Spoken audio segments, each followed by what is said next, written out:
Right now, a mass shooting at a food festival leaves 4 dead and more than a dozen injured on the West Coast. We have the latest details. And an update to the Verona Road construction, what you need to know before you make your morning commute. From the Channel3000.com Alert Center, this is News 3 Now this morning.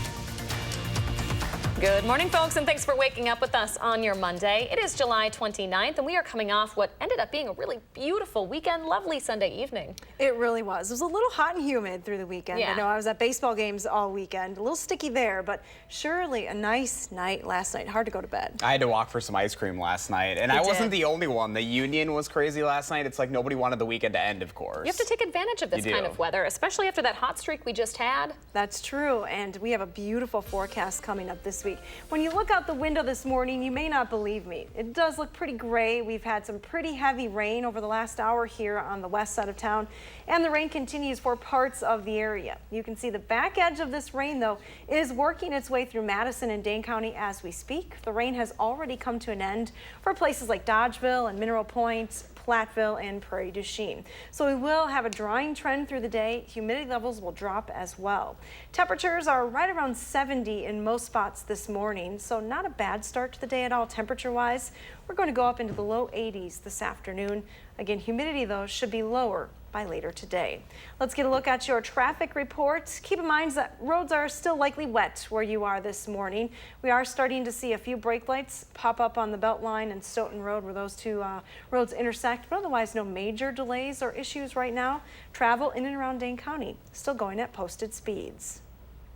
All right, looking forward to that beautiful forecast, though. I mean, like 70s, people. We've got 70s in that 10-day. Yeah, I think you can open up the windows if you've had the AC on. Oh, refreshing. All right, Hattie, we'll see you in just a little bit. Sounds good.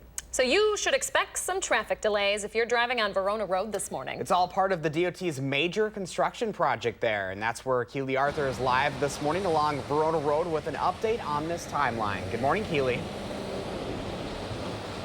Good morning, Josh and Leah. Well, believe it or not, construction here at Verona Road began 7 years ago. We're starting to kind of finally see things begin to wrap up, and I have here with me Mark Sponham. He is the project manager for the Verona Road project. Mark, when is all of this going to finally be done? Well, basically the stretch on Verona Road will be completed here at the end of November. At that point, we'll have 3 lanes in each direction going north and south on Verona Road. We'll still have some construction taking place via this last contract on what we call the Verona Road PD intersection. But at that time, the traffic on Verona Road would be traveling over the top of PD. And obviously commuters having to deal with all of this. Starting this week, there is going to be some lane reductions. Can you explain that a little bit? Yes, we have a lane reductions down here but closer to the Beltline, which we're putting a Palmer overlay over some of the structures that's taking place there. And it's a sealant in which provides more life to the bridges themselves. And changes happening this week, but you said probably the biggest change is going to be next week when parts of PD are shut down. That is correct. Starting August 5th, Monday through Thursday, each evening from 7 p.m. to 5 in the morning, we'll be closing down the PD intersection for traffic on PD. Verona Road will be reduced to 1 lane in each direction, but PD itself will be closed, and the commuters will have to look for alternate routes. We'll have some detours, and then other avenues are going to be going down to Verona to get back through there, or come through this way through Williamsburg Way intersection that just got completed here last month. At that time, we will be placing our beams for our bridges at that intersection, in which all 4 sections need to be done each night. They'll be placing the beams. All right. Well, thank you, Mark, for explaining all that. We do have more details on this week's detours up on our website, channel3000.com. Back to you guys. News you can use right there. All right, Keely Arthur reporting for us. Thank you, Keely. Breaking news overnight, 4 people are dead, including the suspect and a 6-year-old boy, after a mass shooting at an annual food festival in Northern California. Witnesses are also reporting seeing a second suspect, but it's not clear right now whether they opened fire as well. Police say at least 1 suspect cut through a fence to get into the Gilroy Garlic Festival before shooting into the crowd with a rifle.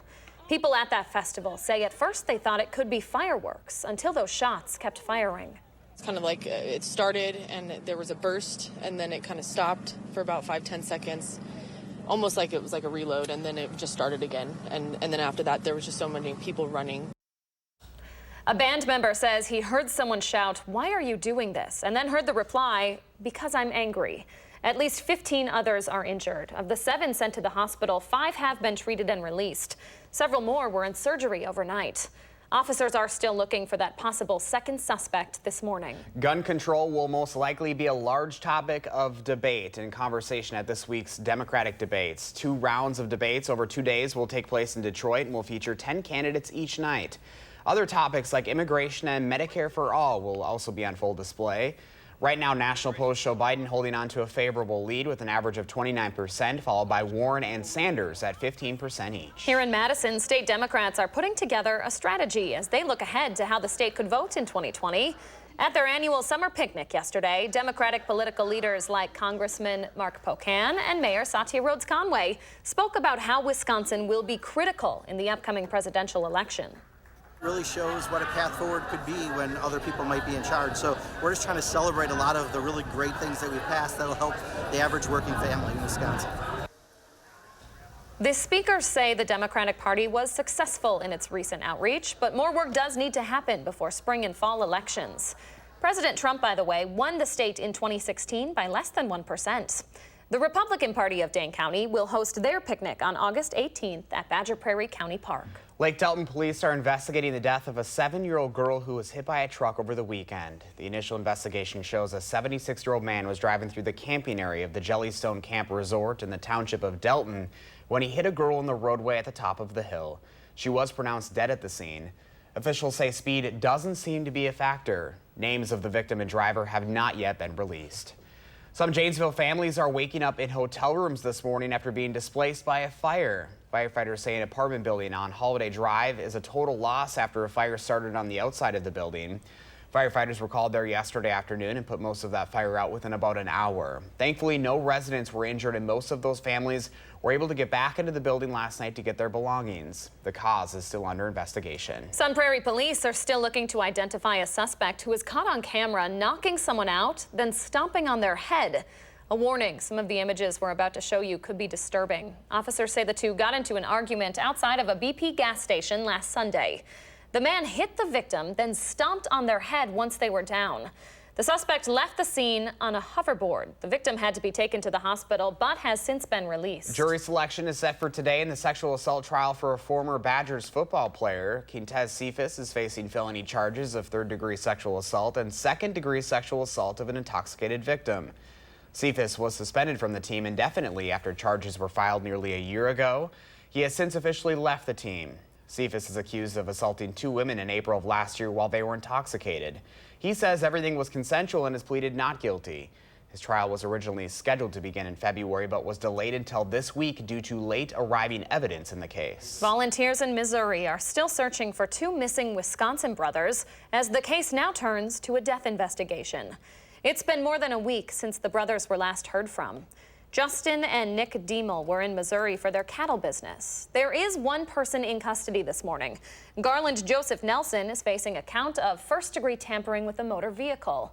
Court documents say Nelson admitted to police he had driven the brothers' rental truck, even though Nick Diemel was the only person authorized to drive that vehicle. A plane crash reported in the town of Perry yesterday ended up being a false alarm. Mount Horeb officials say it happened because the plane's beacon was disrupted, leading to put out that false report.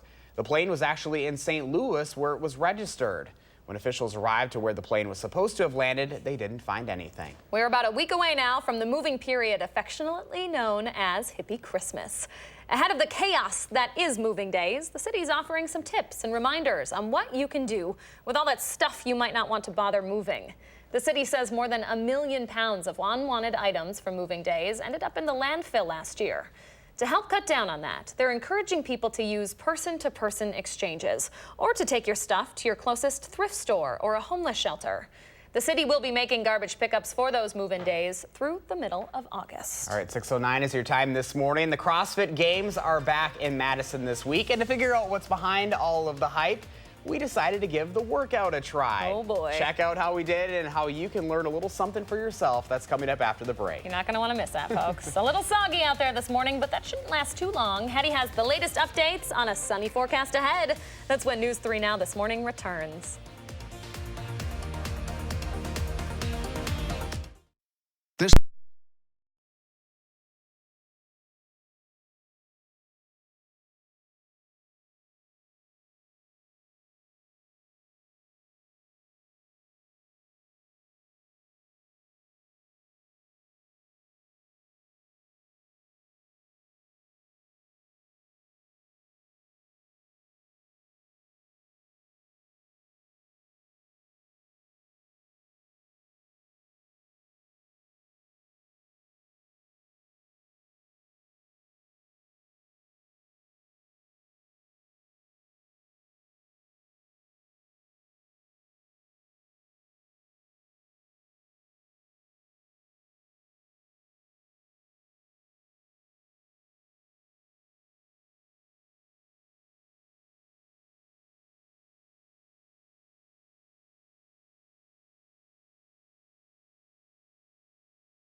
Good morning from the Hattie-O patio. Nice to not have to use the umbrella this time I'm outside. It's been raining pretty hard for the last hour and a half here in Madison, picking up a quick 1/2 to 1 inch of rain.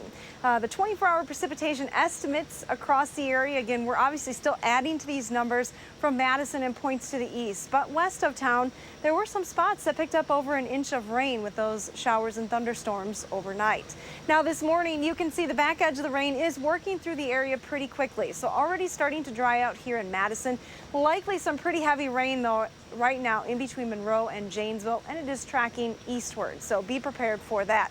The rain will move out of the area and the rest of the day should be dry. Take a wider view of what's happening on Doppler radar.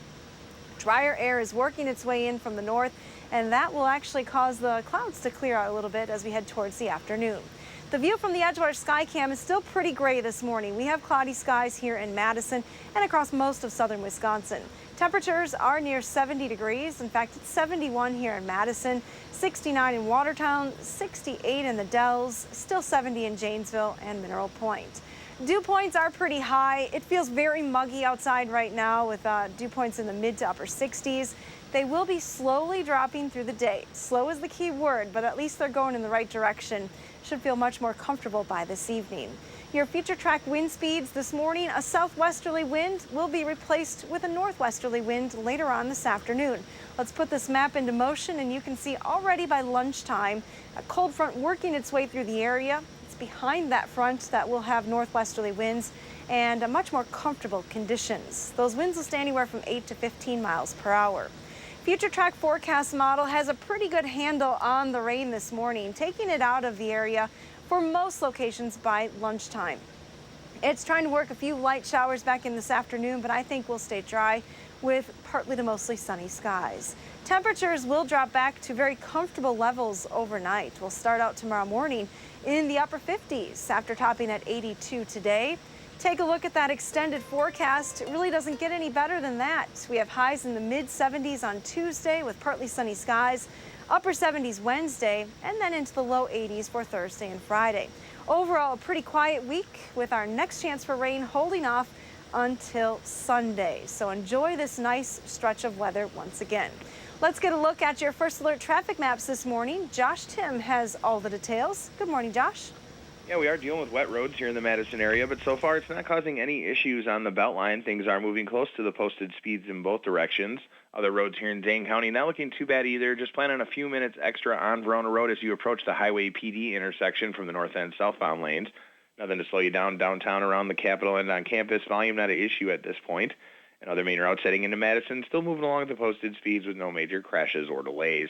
Your first alert traffic, I'm Josh Tim. The CrossFit Games is making its return to Madison, bringing tens of thousands of fans, friends and family, and athletes with it. So if you're wondering, what exactly is a CrossFit workout? And what about all this hype behind the CrossFit Games? Well, we decided to find out for ourselves at the Big Dane Collective here in Madison. Yeah, we've got the owner here, Barrett Dan's with us. Barrett, thanks for having us over. Absolutely. So I got to tell you, I'm a little intimidated looking around. I mean, is this accessible for everyone? I get it. Yeah, you're looking around and you're seeing super fit people right now.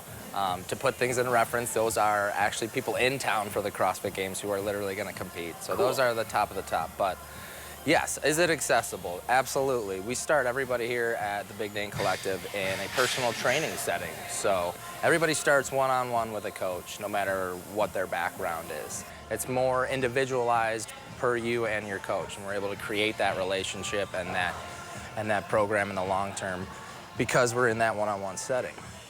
Full disclaimer, I am a member of the Big Dane Collective. I am a newbie, so don't judge me at all. But when I come to classes, what I love about this place is that you see a wide range of ages, right? You come to the noon class, which is a really awesome example of the great variety of different age and ability levels that we're able to accommodate here. We have young professionals in their 20s to retired policemen and women, you know, who are in their 60s, literally doing the exact same workout. Which is really cool about it. Yeah. So obviously we're taking a look at some of the athletes who will be participating in the CrossFit Games. I know you've seen a lot of folks come through your doors. What does being the host city, the fittest city on earth, mean, first of all, for your business, and second of all, for the rest of Madison? It's a great week of business. There's obviously a lot of people from out of town dropping in and buying things, paying for drop-in fees and things like that. And it's more importantly a really cool opportunity to see the greater community of CrossFit or fitness. Like I was telling you guys earlier, I've literally met people from all over the world who qualified for the games this year. And it's really funny how meeting people from different parts of the different corners of the planet who don't even speak the same language of me, but when we get in the gym, it never even seems to matter because there's kind of an international jargon, you know, with CrossFit. Oh, yeah. It doesn't matter what language you speak. It's a barbell's a barbell in any language. A squat's a squat. So it's really cool to see that bigger picture. Okay, so I'm still learning the jargon. Let me repeat, I am a newbie here at I'm Big completely Dane. new. Josh doesn't do any CrossFit, but Barrett has agreed to show us a little sneak peek of what our workouts look like here. So I'm gonna let you take it away. Be easy on us. You bet. What do you got? We've got rowing on the Concept 2 erg, and we've got some kettlebell swings. And so what we're gonna do is set you guys up to alternate 15-second intervals. So we're gonna try and time this up at the 30 count. We're starting in 3, 2, 1, start it up. So we're gonna follow Leah here first while she's going through her kettlebell swings. The big thing to focus, the kettlebell swing is a lower body exercise, great for the muscles around the hips, the glutes, the hamstrings, the lower back. A lot of people see this and might think that it's a shoulder exercise because that kettlebell is swinging in her arm. And that's actually not correct. 3, 2, 1, switch it, you guys. All right. How you doing? Sweaty. Sweaty? Look at this, guys. This is pretty impressive. Nailing it. So what's the rowing focus on? So rowing, this is more of a cardio-based exercise, but so it's going to be more of a full body movement, but we definitely want to rely more on our leg drive here, right? As he pulls himself to the front of the boat, so to speak, you see his butt gets closer to his heels. He's going to drive with his legs off to create the momentum to really pull that boat forward, right? Okay, so I took a break so that I can get prepared for a really quick burpee challenge. We're gonna just put like 15 seconds on the clock. Oh, baby. See who can win here. My. A burpee off, huh? Yeah, bring it what's on. more CrossFit than that, all right? Exactly. Okay, here we go. We're gonna go in 3, 2, 1, go for it. 15 seconds. Yeah. All the way down, chest to deck. Yeah. No reps. Oh, baby, come on. 5, Josh, you're better at this than I thought. 3, 2, One more. 1. Give me a little credit. Time. Nice job. Good work, you guys. Oh, that was killer. All right, Barrett, how you feeling? There's my workout for the day. Yeah, I think we're done. All right, Barrett, thank you so much for showing us what CrossFit is all about. If you'd like to learn more about Big Dane, you can find Barrett. We are just off of Fish Hatchery here at the Big Dane Collective. Whew. And if you would like to hear more about the CrossFit Games, head on over to our website, channel3000.com. Catching our breath here. I know. Thank you again. You're watching News 3 Now this morning. We thank you for that, and we'll be right back.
Welcome back on your Monday morning. Bit of an empty pool at the zoo today. Must be too rainy for Barrett even. No, the rain's coming to an end though, so don't worry. It's going to get much nicer this afternoon. We have a look at the radar map early this morning. Let's zoom out and show you what's happening across the area. One lone lightning strike right around Edgerton with some pretty heavy rain. All this activity is spreading off to the east, so the rain has already come to an end for the Madison area. That's good news. The rest of the day is actually going to be dry. Temperatures in the upper 60s to low 70s. 40s early this morning, so not a bad start to the day. Still feeling pretty muggy outside, although humidity should begin to drop as we go into the afternoon. All-city dive meet starts today at Ridgewood. Take a look at your temperatures through the day. All-day diving competition, ending with highs in the low 80s this afternoon. Again, the rain has already come to an end, so the rest of the day dry. Look for clearing skies and still muggy conditions into the early afternoon hours, but those humidity levels will be dropping later today. That extended forecast, I don't think I could draw up a better forecast than this. We really have nothing but sunshine for the rest of the week, even into the start of the weekend. Next chance for rain holds off until Sunday. Loving it. Thank you very much, Hattie. All right, 40 bikers are now back home after biking 275 miles in just 3 days over the weekend for AIDS awareness. They crossed the finish line yesterday to wrap up their AIDS ride for Wisconsin. They hit the 100-mile mark at Carroll University, then turned back to Madison to finish at Lake Farm Park. AIDS Ride Wisconsin raises funds for the prevention, care, and treatment of that disease. This year, they're hoping to raise $100,000 to donate to the AIDS Resource Center of Wisconsin. Madison has been named the #1 city in America for single men. That's according to a new report by LendingTree. The study analyzed things like job prospects, demographics, the ability to maintain a healthy lifestyle, and crime rate. Madison is the best city for single men thanks primarily to how well it performs on health and safety measures.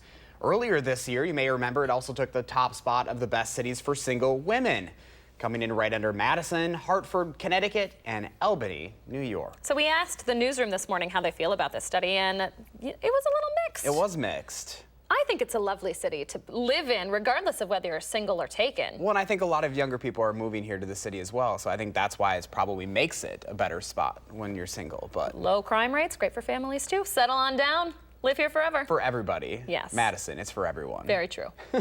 Still ahead for us on a Monday morning, we'll tell you what to expect with new lane closures on Verona Road. And another mass shooting overnight in California leaves several dead and many more injured. Keep watching News 3 Now this morning.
From the Channel3000.com Alert Center, this is News 3 Now this morning.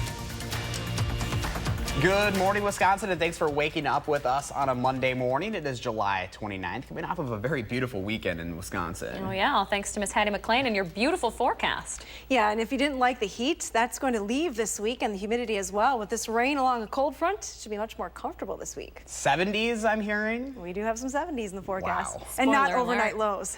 That's good, yeah. I feel like we had 78 was our low when we had that heat a couple weeks ago. Yeah, true. Yeah, not that. Yeah. Perfect weather ahead, folks. Stay tuned. We're going to get a check on Hattie's forecast coming up in just a minute. But first, let's talk about the top 3 things you need to know on your Monday morning. In California, 4 people are dead, including the gunman in a mass shooting at an annual food festival in the northern part of the state. At least 12 others are injured. Several were in surgery overnight. This morning, officials are still looking for a possible second suspect who might have accompanied the gunman. Back here at home, Janesville fire investigators say a 12-unit apartment building on Holiday Drive is a total loss this morning after a fire. It started on the outside of the building and the cause is still under investigation. Firefighters were called there yesterday afternoon, but luckily no residents were injured. Most of the families were able to get back into the building last night to get their belongings, but at least 9 had to find hotel rooms to stay in with the help of the Red Cross. And the third story we're monitoring this morning overseas. At least 20 people are dead and 50 more injured in Afghanistan this morning after a suicide bombing and gunfight at the office of the vice president.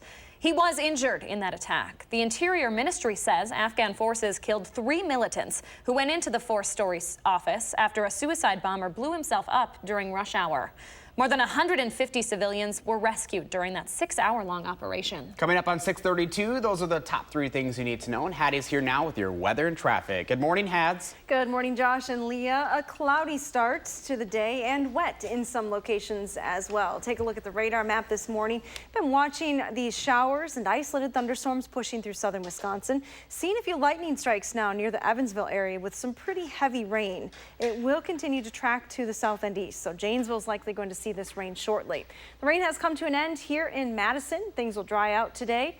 Dew points are still high, so it's pretty muggy outside with that rain overnight. Dew points, though, will go in the right direction today, falling into the lower 60s by this afternoon. Here's your forecast as you head out the door. Roads are still wet. Any showers, though, will be moving on out. Temperatures will be back in the low 80s this afternoon. A live look at your First Alert traffic maps now so you can see what's happening in and around the area. A little busy on the Beltline right around Stoughton Road, but no other major delays right now. No other accidents around southern Wisconsin, so drive times are still normal for this time of the day. And that's your First Alert traffic. All right, thank you very much, Hattie. So there are some big traffic changes coming to a main thoroughfare here in Madison. We're talking about Verona Road and a construction update that might impact your commute times this week. Keely Arthur joins us live with what DOT officials have to say. Keely, good morning to you. Good morning, Josh and Leah. Well, this project has been going on for 7 years. That means drivers have had to deal with a lot of lane changes, and this week is no different. I have here with me Mark Spanum. He is the project manager for the Verona Road project. Mark, what should drivers expect this week? This week we're down closer to the Beltline. We're going to have 2 lanes of traffic where we previously had 3 lanes there right off the Beltline. We'll be down to 2 lanes for our what we call placing our Palmer overlay over the structure in that area. Southbound directions, the contractor will be working tonight and tomorrow night. It's a 2-stage process. And then they'll be doing the northbound lanes on Wednesday and Thursday evening. So. And you said it's not going to be too difficult for drivers to navigate because that area was down to 2 lanes for so long, open back up to 3, and it will be back at 3 in about a week. That is correct. And then next week, though, we are seeing even major detours on near PD. Explain that a little bit. Next week, what we got is we're going to have a major issues down at the PD Verona Road intersection. Verona Road from 7 p.m. to 5 a.m. will be open to 1 lane, the Verona Road itself, but PD, the access on PD or McKee Road, will be closed. So all motorists in that particular area are going to have to seek alternate routes to avoid that particular area would be the ideal situation. And all of this for good reason, though. You said that this is just going to be a safer stretch of road when it all is said and done in November. Yeah, so come the end of November, when this completion of the Verona Road corridor, we're going to have 6 lanes of traffic heading both northbound and southbound on 18 Verona Road. And we are looking forward to having that completion and the motorists, the people in the area are all excited to get the completion. What were some of the big issues that you were seeing at the DOT that made you all go, you know what, we need to do something about this area? Well, this area, the traffic volume was #1 leader, plus accidents at the PD Verona Road intersection and working up and down this corridor for safety purposes, and the volume of traffic was, and the needed repairs of the roadway was needed. So. All right. So expanded roadways, safer roadways, all good things. Thank you so much, Mark, for waking up with us and during the rain in the earlier hour. We appreciate it. No problem. And up on our website, channel3000.com, we have kind of a list of detours that people need to know about for this week. And remember, you know, no cell phones. Try to stay focused because it is a little dicey out here. I'll send it back to you. Glad to see it's dried out a little bit for our Keely Arthur. Keely, thank you. 6:35 right now. Coffee shops can be an important part of a community. And there is a coffee shop in Belleville that's getting recognized for its role. We'll take you there in a special Do Something Good story next on News 3 Now this morning.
Welcome back at 6:39. Okay, so if you're looking outside and you're like, oh, Monday, just get through these clouds because the sun's going to be coming. We got some really good weather on the way. We have the proverbial silver lining in those clouds coming up. Hattie has just a gorgeous Monday afternoon and rest of your week. Yeah, nice temperatures on the way, so we got to look forward to that. All right, we've been asking you to share your morning with us, and Marissa is sharing a beautiful shot of the sun, James Madison Park. Okay, there you go. If you need the sun because you're not seeing it outside at this particular moment, take a peek at this picture. Just a gorgeous shot over at James Madison. I love the reflection of the sun. You gotta, I always love whenever we have the lakes or like any waterways, you can get the reflection of the trees, the sunshine, the clouds. We have so many beautiful spots here in Madison, just countless photos to be taken. Marissa, just one of those, captured it for us. Marissa, thank you so much. If you've got a photo you'd like to share, just go to our social media pages and use the hashtag MyNews3Morning so Lee and I can pick out our favorites and air them right here on the show.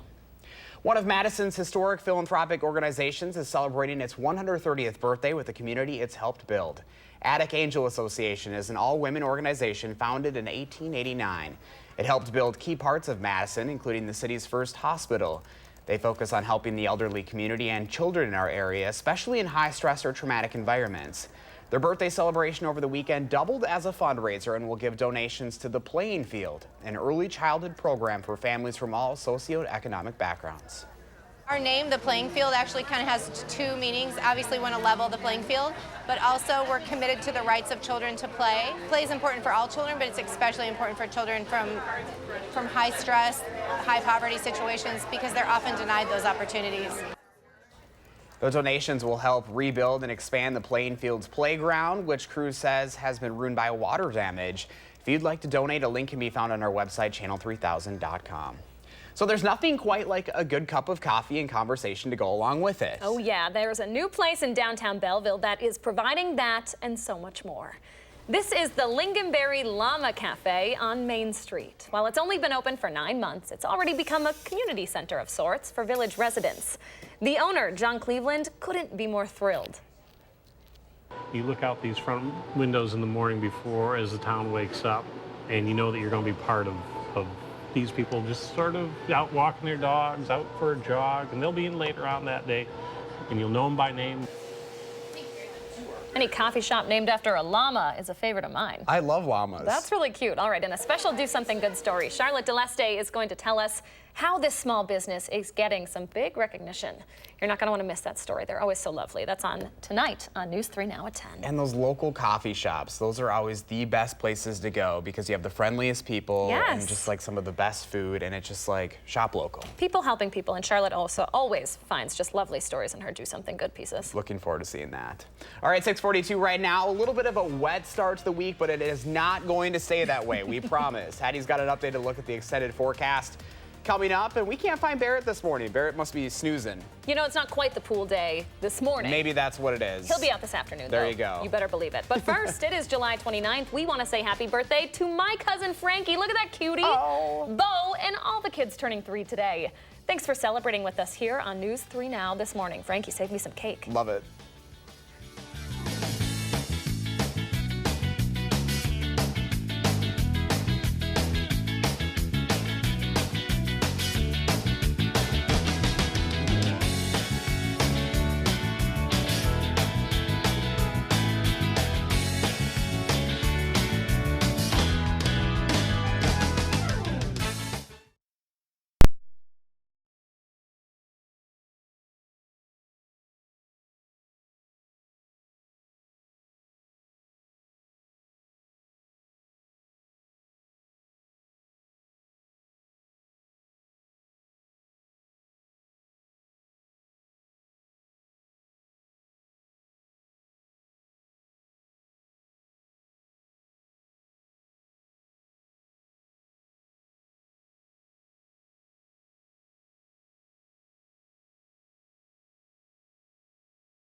start. If you can look past the raindrops on our camera, looks like things are starting to clear up out there. We need a little windshield wiper on that camera. We do. There's an invention, Josh. There I you love go. that. Hattie, we are going to see them dry up, though, aren't we? Yes, the camera lens and all of southern Wisconsin will be drying up later on today. Let's take a look, though, at how much rain has fallen. Some pretty heavy rain from Madison and points to the south this morning. Radar estimating that over an inch fell in some spots, and that fell in just a short amount of time. That lines up with some of those rain totals showing up out of southwestern Wisconsin overnight as well. Still adding to the rain totals east of Madison, with the rain continuing in a few spots. Take a look at Doppler track, though, and you'll see just one lone cluster of some heavy rain just north of Janesville, continuing to track pretty quickly off to the east this morning. Already drying out here in Madison and for the rest of southwestern Wisconsin. We'll zoom the map out and you can see that we are just part of a longer line of shower and thunderstorm activity as a cold front moves through the central part of the United States. Again, movement on this system is off to the east. So once that front passes, you'll start to notice a difference. Skies should clear pretty quickly with that front moving through by about midday here in Madison. Skies are already clear across much of Minnesota and at least western and central Iowa at this hour. So good news, our forecast does call for more sunshine this afternoon. Not seeing any of that sun, though, this morning. A live look from the Queen Bee Radio Skycam in Platteville. Still pretty gray, although it has dried out. It's 69 in Platteville this morning, 69 in Monroe, 71 in Madison, 68 this morning in Watertown. Dew points are still pretty high. They're actually pretty close to those temperatures, so it's feeling very muggy, but you'll see a slow trend downward on those dew point numbers this afternoon. So good news, starting to feel a little less humid later on today. Your future track forecast model, again, taking the rain out of the area through the morning hours. Temperatures will climb back into the mid-70s by lunchtime. Take a look at this clearing, though, from Madison and points to the west for the afternoon. With northwesterly winds, should feel pretty nice around here with high temperatures climbing back to around 80 degrees. This particular model trying to pop up a few showers here and there through the afternoon and evening hours, but I think most areas will stay dry. Should be pretty comfortable overnight as well. So additional rain is going to be pretty isolated and mainly in just southeastern Wisconsin. Could get a pretty quick half inch of rain, though, with that stronger so. Your extended forecast, take a look at this. It almost looks like I didn't forecast. There's nothing in the forecast but sunshine. Temperatures will be very nice tomorrow, topping in the mid-70s with low humidity. Just a slow warming trend through the week. Humidity should stay in check for the most part, so even pretty nice as we head into the upcoming weekend. Here's a look at our Aww, Charlie and Johnson Creek got the toy ready to go. Oh boy, I thought that was an apple at first. I got a little hungry, Charlie. I thought it was a peach. Ooh, a peach. Yeah, you're right. I'm gonna go with toy. But I don't. It's so cute. I've seen dogs on walks and they're carrying their toy or Won't their let it stuffed go. animal in their mouth. Cutest thing. Charlie's one of those dogs. I think so. Thank you very much, Hattie. You're welcome. The Morning Sprint is up next on News 3 Now this morning, but first here's Tony DeCopo with a look at what's coming up on CBS this morning. Hi, Tony. Good morning. Ahead on CBS this morning, terror and tragedy at a California festival. We're on the scene in Gilroy where a deadly mass shooting unfolded. Witnesses tell us what they saw, plus we'll have the latest on the investigation. And 2 shark attacks off the coast of Florida in a single day. How you can protect yourself from similar incidents. We'll see you at 7. I came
6:52, time for the morning sprint as we get you out the door with the most local news to start your work week. We begin with our Keely Arthur and a first alert traffic note that will impact your commute along Verona Road this week. Keely? Good morning. The Verona Road project has been going on for 7 years and lots of road changes, including one starting today. Now, southbound lanes at Verona Road will be restricted to 2 lanes from Sunday night until Tuesday. 2 lanes will remain open in each direction between the area of the Beltline and Raymond Road. Now, crews will shift to the northbound side of Verona Road on Wednesday morning. 2 lanes open there until Thursday night. The DOT is encouraging drivers to plan ahead, be alert to lane shifts, and be prepared for morning and afternoon rush hour delays. So far, things looking pretty good this morning. Back to you. Thank you very much, Keely. An apartment building in Janesville is a total loss after a fire on Sunday. It started on the outside of the 12-unit building, and it took crews about an hour to get it under control. The cause is still under investigation this morning. No one was hurt. Sun Prairie police are still looking to identify a suspect who was caught on camera knocking someone out and stomping on their head. A warning, some of the images right here could be disturbing. Officials say the two got into an argument outside of a BP gas station last Sunday. The man hit the victim in the head, then stomped on the head once they were down. Jury selection is set for today in the sexual assault trial for a former Badgers football player. Cephas Quintez is facing felony charges after he was accused of assaulting 2 women in April of last year while they were intoxicated. He says everything was consensual and has pleaded not guilty. And the rain is moving out of the area this morning. One heavier shower near Janesville and is tracking off to the east pretty quickly today. So look for a dry forecast for the remainder of the day. Temperatures climbing from the low 70s this morning and upper 60s, slowly back into the low 80s later on this afternoon. Hattie, thank you. At least 20 people are dead and 50 more injured in Afghanistan this morning after a suicide bombing and gunfight at the office of the vice president. He was also injured in that attack. The Interior Ministry says Afghan forces killed 3 militants who went into the 4-story office after a suicide bomber blew himself up during rush hour. More than 150 civilians were rescued during the 6-hour-long operation. We have new details into the Channel 3000 Alert Center after a mass shooting in California last night. 4 people are now confirmed dead, including a 6-year-old boy and the gunman in that shooting at an annual food festival. At least 15 others are injured. Several were in surgery overnight.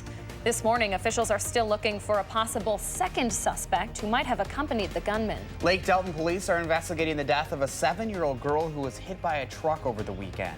The initial investigation shows a 76-year-old man was driving through the camping area of the Jellystone Camp Resort in the township of Delton. That's when he hit a girl in the roadway at the top of the hill. Officials say speed doesn't seem to be a factor in that investigation. Volunteers in Missouri are still searching for 2 missing Wisconsin brothers, as the case now turns to a death investigation. There is one person in custody. Garland Joseph Nelson is facing a count of first-degree tampering with a motor vehicle. Court documents say Nelson admitted to police that he had driven the brothers' rental truck, even though Nick Diemel was the only person authorized to drive that vehicle. 2 rounds of Democratic presidential debates will take place over the next 2 days in Detroit and will feature 10 candidates each. Those debates start tomorrow. Other topics include immigration and Medicare for all. Those will also be on full display. Right now, National polls show Biden holding a favorable lead with an average of 29%, followed by Warren and Sanders at 15% each. The Cubs beat the Brewers in the finale of their weekend series 11-4. The Cubs' Kyle Schwarber had quite the day, hitting a grand slam in the 2nd inning off of Zach Davies, putting the Cubs up 4-0. The Brewers tried to rally, but the Cubs would run away with the win. The Brewers did win 2 of their 3 games over the weekend. 6:56 right now. Let's check in with Josh Tim with a final look at your First Alert traffic. Hi, Josh. Yeah, good morning. Still moving all right on the Beltline, although not for much longer, I don't think. It is starting to pick up westbound between Stoughton Road and West Broadway. Inbound side of John Nolan getting busier at Rimrock and Olin Avenue as you make your way into downtown. And other routes heading into Madison still moving along at the usual speeds right now with no major crashes or delays. Your First Alert traffic, I'm Josh Tim. Josh, thank you. A little drippy, that's the view from the Edgewater Sky Cam, but the rain has come to an end for Madison. Take a look at the radar map this morning. You'll see just a little bit of light to moderate rain south and east of Madison, moving away from us pretty quickly this morning. The rest of the day looking dry. Temperatures will climb back into the low 80s this afternoon. Humidity levels should begin to drop later today as well. We are about to start another fine stretch of weather through the week. We're on easy street in the weather department once again. Look at that forecast. No rain until next Sunday. That is a graphic to smile about right there. Thank you, Hattie. You're welcome. And thank you for joining us on your Monday morning. Make it a great day. We'll see you back here tomorrow.